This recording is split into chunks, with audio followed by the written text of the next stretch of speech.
Objek shapes adalah objek dua dimensi dalam 3ds Max.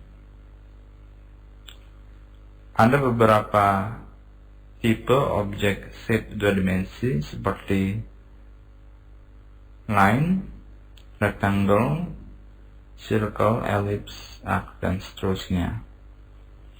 Oke, untuk contoh berikut, Anda akan membuat sebuah objek shape berbentuk ellipse. Ukurannya 100 x 200. Pertama-tama Anda aktifkan dulu tombol shapes, kemudian klik pada tombol ellipse, aktifkan top viewport, klik kanan mouse pada top viewport. Sekarang kita akan membuat sebuah objek ellipse. Klik pada kiri atas, kemudian tahan mouse, drag ke arah bawah, lepaskan mouse. Objek shape telah dibuat.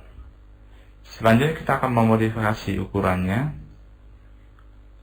Lengthnya kita ubah menjadi 100, kemudian width-nya kita akan ubah menjadi 200. Klik tombol Zoom It Extends All. Objek shape telah selesai dibuat.